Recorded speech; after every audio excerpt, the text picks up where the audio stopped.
If you would have asked me a couple of weeks ago, hey Brian, what are the 5 stages of grief? I would have been like, I don't know. I'm not a psychologist. What are you asking me for? So then after asking Google what the 5 stages of grief are, Google told me that the 5 stages of grief are denial, anger, bargaining, depression, and acceptance. And like, yeah, I knew that shit. I just forgot. So what of it? But Laura from Bring Her Back taught me that there's a completely different stage that not even Google is taking into account, which is the just becoming a crazy bitch stage. By the way, spoiler alert if you haven't seen the movie, but for context, Laura's daughter drowns in a pool, so like she's a wreck. But she becomes a foster parent to Piper and Andy, who found their dad dead in the shower. Andy was the one to see him because Piper is blind, but she like felt around and like felt his dead body. So they're going through it. Once they get to her house, like you could definitely tell like she's a weird lady. Like there's something off about her for sure. But she just lost her daughter, so you give her the benefit of the doubt. She still doesn't give you like she's completely out of her mind, like crazy bitch vibes. At least for now. The first red flag we see from Laura is when she walks into Andy's room and Andy's texting his boy and he's like, oh, there's another kid here by the way. But that kid is like, he's kind of a fucking weirdo. Which to be fair, that kid is a weirdo. His name is Ollie, but he is a weirdo. Ollie is a weird fucking kid. So then when Andy gets away from his phone, Laura picks up the phone and starts to go through the messages, and then Andy's like, yo, like, what are you doing? Go through my phone. Are you crazy? And she's like, oh, sorry. But then when she's about to leave the room, she turns around and she's like, oh, so Oliver's a fucking weirdo, right? And then Andy's like, which...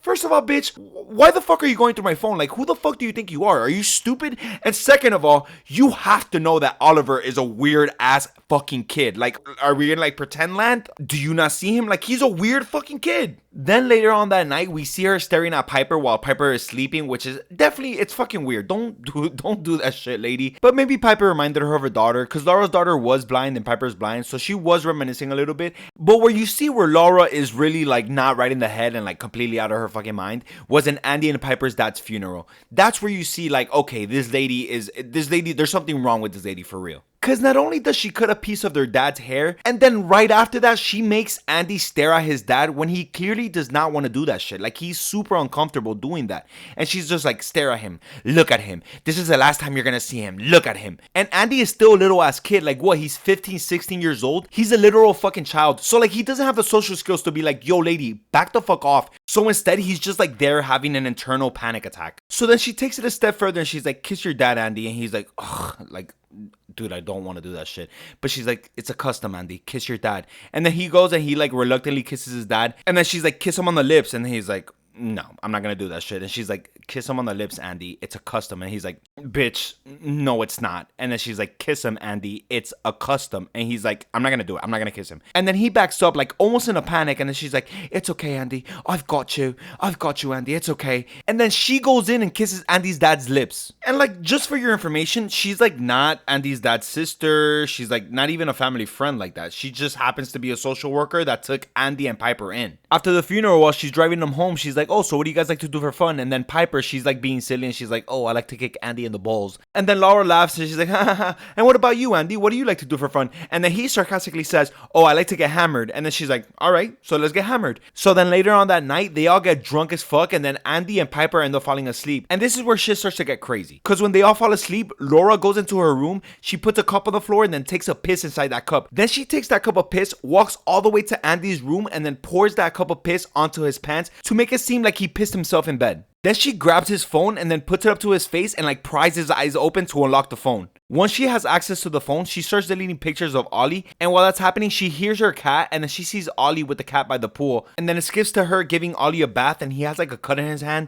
and she's looking at him, and she's like, are you in there? Is this how this works? Did I do it right? Like, she's talking about like a ritual that she did. She wants to know if the ritual that she did on that fucking poor child worked, because she did some ritual on that kid to bring her daughter back, which is the name of the whole fucking movie, Bring Her Back. But let me tell you right now, that fucking whatever's inside that kid is not her daughter. It's a literal fucking demon. Because Laura leaves the house with Piper and then leaves Andy and Ollie alone in the house. So when Andy tries to feed Ollie some piece of fruit that's attached to a knife, Ollie starts to chew on the knife while Andy looks away. And then when Andy looks back at Ollie, Ollie's mouth is all fucked up, and then Andy starts to panic and shit. So he starts to drag Ollie to the car to take him to the hospital because his mouth is all fucked up. But then when they pass this white line, Ollie starts to have a freak out and he seems to be in like extreme pain. But then he stops, he looks at Andy and he's like, help me. As that's happening, Laura and Piper get back to the house, and then Laura sees them and then she's like, what are you doing? Why did you bring him outside the house? And then she grabs Ollie and takes him to her room. And then once he's in her room, he's like, what's happening? Who are you? What the fuck is going on? And then he starts to like panic and shit. And then she's like, shh, shh. And she like turns on the music super fucking loud and then does the ritual on him again to repossess him. Then the next thing she does that same night is horrible and like completely batshit crazy, but it is funny as fuck. She sprays herself with Andy's cologne, like sprays her whole body with Andy's cologne, walks up to Piper's room, stares at Piper for a few seconds, and then punches the fuck out of her and runs out of the room. The next morning, Andy comes down and then he sees the bruise on Piper's face and then he's like, yo, Piper, what happened? Like, what the fuck happened to you? And then she's like, somebody hit me. So then he looks at Laura and he's like, you fucking hit her, bitch? And Laura's like, yeah, right. I put her to bed and you went into her room and you punched her. Just like you messed up Ollie's mouth. You're hallucinating your dad. This creatine or this protein, this steroids that you're taking is making you crazy. And while she's saying that, he looks outside and then he sees Ollie and he's like all bloodied and fucked up and he's like, what did you do to this kid? So then he starts recording Ollie and then Laura goes all crazy. She grabs the phone and then throws it across the room. Right after that, Andy's like, are you fucking crazy? He grabs her and then he punches the wall right next to her. And then Laura's like, oh my god. Oh. And remember,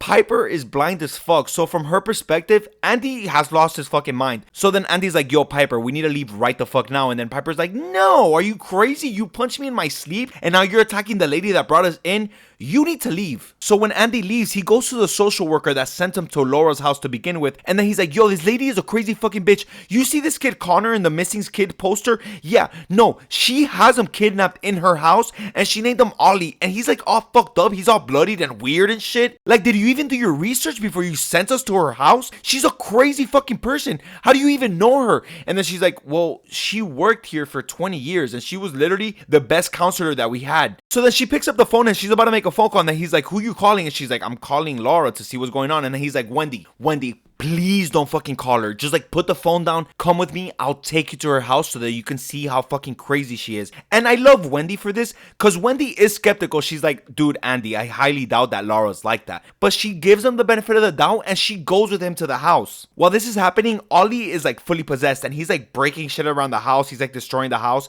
And then he attacks Laura and like bites a chunk of her arm off. And then she locks herself in the room. Eventually, Ollie calms down and then he goes to the backyard or whatever. So Laura comes out of the room and then she sees that Andy left a voicemail for Piper. And then Andy's like, yo, I'm gonna go over there with the social worker. We're gonna get you out of there because Laura is a fucking crazy bitch. I know you don't believe me, but Laura's a crazy bitch and like you're not safe. Once Laura hears that voicemail, she cleans the fuck out of the house in like 5 minutes. I don't know how she does it. It's actually very impressive how she does it, but like she gets the house together. Also, I should mention Piper's not home while all of this is happening. She's like somewhere playing like blind sports or whatever. So Andy and Wendy go to Laura's house and then Wendy's like, yo, Andy, stay in the car. So when Wendy goes inside Laura's house, Laura's showing Wendy around the house and then Wendy's like, I know this is stupid, like, and I'm sorry, like, but you know, I have to do my job. And then Laura's like, no, I get it. So when Wendy's about to leave the house, Laura like swipes her face and then there's blood on her face. And then Wendy's like, yo, are you okay? Like, what's up with you? And right as Wendy says that, Andy screams from outside and he's like, Wendy, come over here right now. Hurry up. And this is where Laura shows her crazy to Wendy because as soon as that happens, Laura grabs Wendy and she's like, Wendy, just listen, I know how to bring her back. I just have to drown Piper like my daughter drowned and I could bring her back. And then Wendy's like, yo, what the fuck? Let me go, bitch. So then she goes to where Andy is and there's like a shed in the back. And in the back, they find Ollie eating Laura's dead daughter. And she's like frozen there and like, God knows how long she's been there. And then when Wendy sees that, she's like, okay, let's get the fuck out of here right now, Andy. So as they're trying to get the fuck out of the house as soon as possible, Laura runs them over with the car and kills Wendy immediately. Andy's still alive, but he's like all fucked up on top of a puddle and he can't like move or crawl away or anything because he's fucked up. He just got ran over by a fucking car. So then Laura catches up to him and drowns him and then he dies. Right after that, Laura goes and picks up Piper from her blind sports and then takes her back to the house. Once they get back to the house, Piper finds Andy's dead ass body and then she starts to freak the fuck out. So then Laura grabs her and then Piper tries to get away, and when she runs away, she runs into a wall and gets knocked out because remember, she's blind so she can't see shit. So obviously she like, how the fuck is she gonna get away? There's no chance. Once Piper's knocked the fuck out, Laura grabs her and drags her to the pool and then tries to drown her in the pool, but she can't get herself to do it, so she lets her go and then Piper like runs away. She's able to somehow find her way outside of the house and like onto the street, and an oncoming car finds her and like rescues her. At the same time, Ollie still possesses fuck, but like there's still a glimpse of Ollie. Well, I guess Connor, because it's not, his real name is not Ollie, it's Connor. But there's still a glimpse of Connor inside that possessed ass kid, and then he crosses that white line and it gets unpossessed and gets found by the cops. Then we see the cops going to Laura's home where they find Laura and her dead daughter in the pool just like laying there together. And that scene of Laura with her dead daughter is actually very fucking sad and would have broken my heart if Laura didn't do all that crazy shit right before. Cause yeah, she's definitely a grieving mother, but she's more a crazy bitch than a grieving mother. Cause a regular grieving mother is gonna be like sad and depressed and like maybe do drugs and alcohol and shit like that. But yeah, a grieving mother is not gonna kidnap a kid off the streets, do rituals on him and have a demon possess him in hopes of bringing her dead daughter back. And on top of that, everything else she did in the movie. So yeah, she's a crazy bitch. But yeah, that's how the movie ends. Thank you guys so much for watching. If you enjoyed, please give a like and subscribe if you haven't. Have a good night, good time, good life.